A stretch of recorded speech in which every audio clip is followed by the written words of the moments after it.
अस्सलाम वालेकुम friends. Private आज़मीन हुज्जाज को हज पर पहुंचाने की तमाम तर कोशिशें नाकाम हो चुकी है। कमेटियां भी मामले का कोई खातर का हल तलाश नहीं कर सकी और पेश की गई जो रिपोर्ट थी वो कारगर साबित बिल्कुल भी नहीं हुई। मतलब कि किसी की भी जिम्मेदारी का तयन नहीं हो सका कि आखिर जिम्मेदारी किसकी थी। कोई भी मानने के लिए तैयार नहीं है। एक दूसरे के ऊपर जिम्मेदारियां डाली जा रही हैं।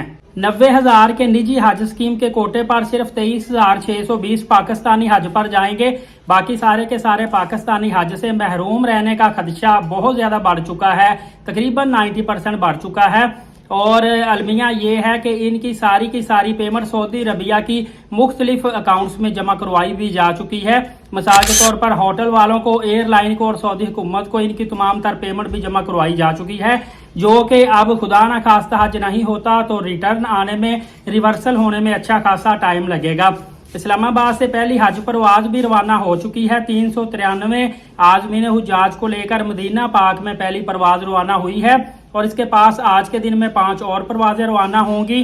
तमाम सीनियर अथॉरिटी ने बहुत कोशिश की है मगर नाकाम ठहरे हैं और बताया जाता है कि पाकिस्तान, इंडिया, मिस्र, नाइजीरिया, रशिया जैसे बहुत सारे ममालिक भी शामिल हैं।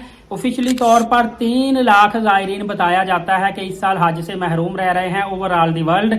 लेकिन जो न्यूज आई है सोशल मीडिया के जरिए उसके तहत 5 लाख आज़मीन हुज्जाज कराम बताए जा रहे हैं। फ्रेंड्स, मेरे ख्याल से वक्त ऑलमोस्ट खत्म हो चुका है और वजीर आजम जनाब मियां मोहम्मद शहबाज शरीफ साहब ने जिम्मेदारान जो नुमाइंदगान थे उनकी कारकर्दगी पर काफी ज्यादा अफसोस का इजहार भी किया है और कहा है कि मैं अपने टाइम भी अब पूरी कोशिश करूंगा कि मामला कहीं ना कहीं तय पा जाए। लेकिन फिलहाल दुआओं की गुजारिश है। हम खुद भी दुआ करते हैं, आप खुद भी दुआ कीजिए और कमेंट्स में आमीन भी लिख दीजिएगा। कोई पता नहीं किसका आमीन कबूल हो जाए। दुआ है अल्लाह रब्बुल आलमीन अपने पाक घर में महरूम रह जाने वाले तमाम तर हुज्जाज कराम की हाजिरी कबूल फरमा ले।